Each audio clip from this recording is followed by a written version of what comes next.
বন্ধুরা, আমার চ্যানেলে তোমাদের সকলকে স্বাগত।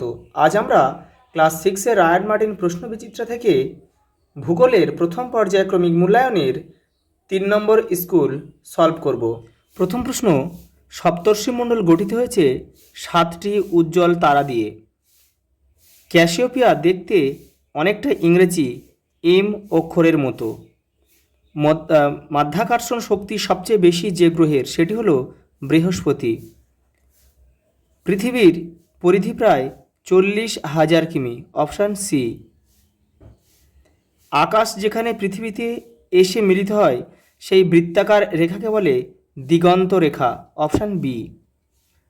পৃথিবীর নিরীক্ষীয় ব্যাস মেরু অপেক্ষা 42 কিমি বেশি। 2 দাগে, সূর্যের সবচেয়ে কাছের নক্ষত্রের নাম প্রক্সিমা সেন্টাউরি। সৌরজগতের 8টি গ্রহের মধ্যে বৃহস্পতি গ্রহের অভিকর্ষ বল সবচেয়ে বেশি।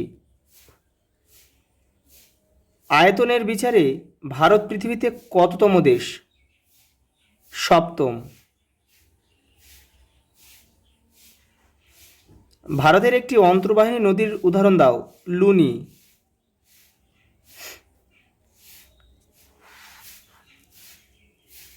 ভারতের দক্ষিণে অবস্থিত প্রতিবেশী দেশটির নাম কি? শ্রীলঙ্কা। শ্রীলঙ্কা। বর্তমানে ভারতের রাজ্য ও কেন্দ্রশাসিত অঞ্চলের সংখ্যা কটি?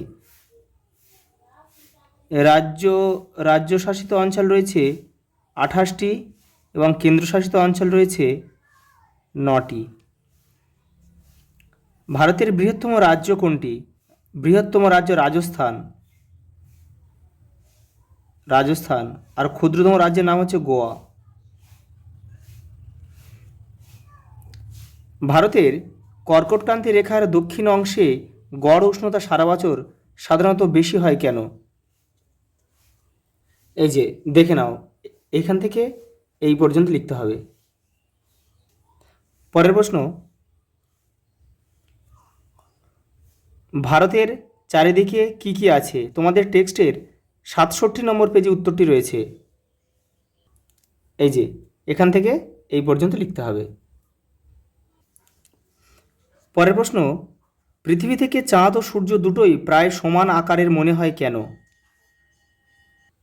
দেখে নাও, পৃথিবী থেকে চাঁদ ও সূর্য দুটোই প্রায় সমান আকারের মনে হয় কেন? কারণ চাঁদ সূর্যের তুলনায় ছোট হলেও এটি পৃথিবীর 400 গুণ কাছে অবস্থান করে। সেই জন্য পৃথিবী পৃষ্ঠ থেকে চাঁদ ও সূর্যকে প্রায় একই আকারের মনে হয়।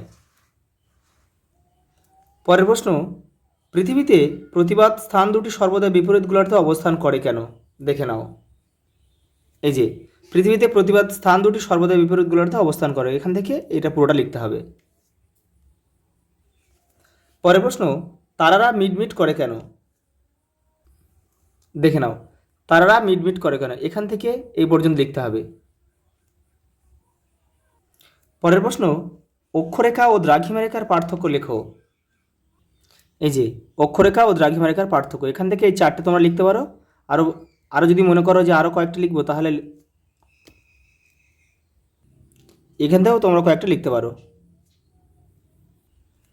পরের প্রশ্ন, ভূপ্রাকৃতিক বৈচিত্র্য অনুসারে ভারতকে কয় ভাগে ভাগ করা হয়েছে ও কী কী? তোমাদের টেক্সটের 69 পেজে উত্তরটি রয়েছে। এই যে দেখে নাও, এখান থেকে এটা পুরোটা লিখতে হবে। পরের প্রশ্ন, গঙ্গা নদীর গতিপথ বর্ণনা করো। তোমাদের টেক্সটের 73 নম্বর পেজে উত্তরটি রয়েছে। এই যে উত্তরটা দেখে নাও, এই যে 1, 2, 3, 4 এই 4টে বক্সে কিন্তু লিখতে হবে। উৎস থেকে মোহনা পর্যন্ত পুরোটাই লিখতে হবে। পরের প্রশ্ন, ভারতকে নদীমাতৃক দেশ বলা হয় কেন? দেখে নাও, এই যে ভারতকে নদীমাতৃক দেশ বলা হয় কেন? এখান থেকে এটা পুরোটা লিখতে হবে। লাস্ট প্রশ্ন, ভারতের উত্তরের পার্বত্য অঞ্চল সম্পর্কে একটি বিবরণ দাও। তোমাদের টেক্সটের 71 নম্বর পেজে উত্তরটি রয়েছে।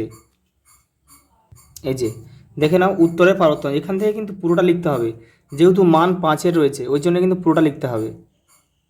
আজ এই পর্যন্ত, দেখা হবে পরের ভিডিওতে।